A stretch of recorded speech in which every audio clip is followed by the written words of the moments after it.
Does anybody else, who was there? Yes, please.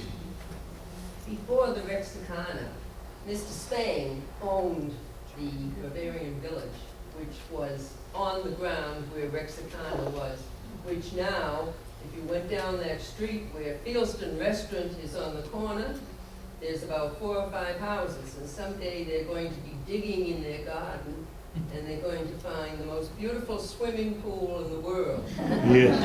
And they wore German outfits with the suspenders and the little German hats. And it was a beer garden. And then he owned the Howard Johnsons on the other corner. And it was absolutely beautiful. All of the big bands came to Marshfield. People came. Dorsey Brothers, did Glenn Miller play there? Everybody Wow. played there. And then when that was destroyed and the Rexicana was built, you saw the big silver ball. There's always a comedian in every group.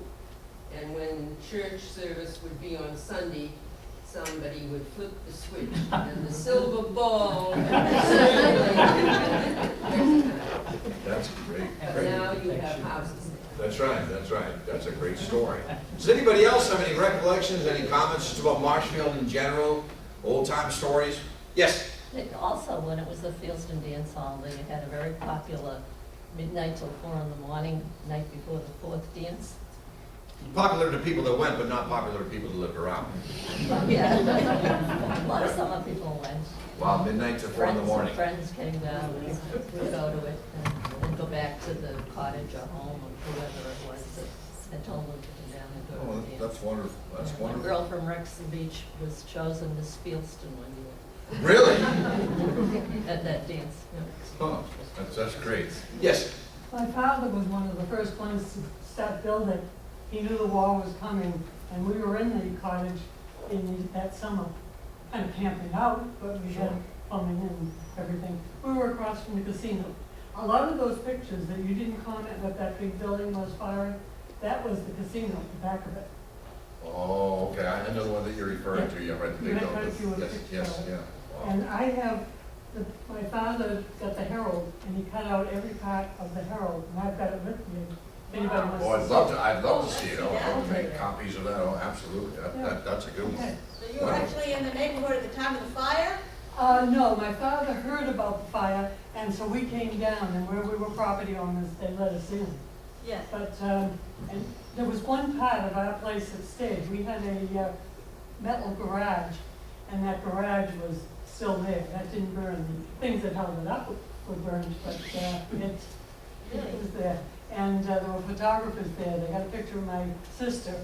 She had a wagon, and she was kind of Sure, Oh. absolutely. Wow. And it happened so quickly. There was no defense against it. And people helped one another, get their belongings out, they'd stage them on their front lawns, then they moved them to the field. And literally, those with wheelbarrows were the ones, the wealthy people, that actually saved more than the clothes in their back. But it was the firefighters, the police chief, and the fire chief having the presence of mind to call all stations. Chief Pratt racing up and down the street telling people that hanging their wash in the backyard. Fire, what are you talking about, chief? I remember Silas right, because where we were right next door to him, he was a great guy. Yeah, they say great things about. And Charles Starr was a little, Yeah. 2, 4, yes, sir. Oh, yeah, he was very, there was entirely different men. There was Mutt and Jeff Yeah. type person. And then Bessie Wright, after her uncle died, Bessie took over the store.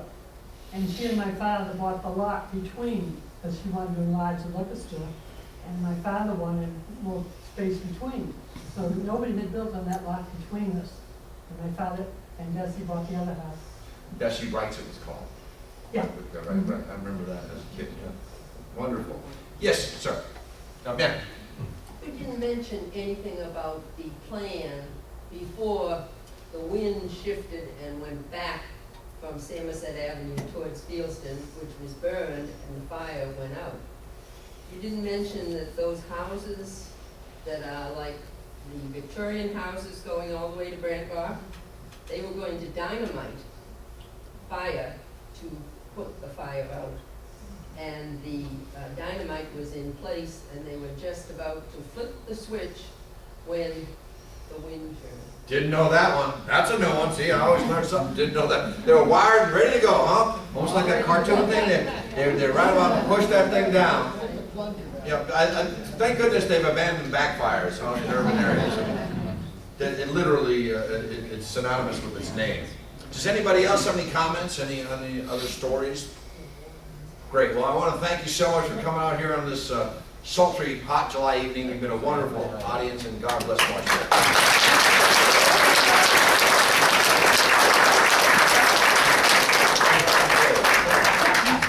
Come back here next month, August 24th, John returns and talks about the year without a summer.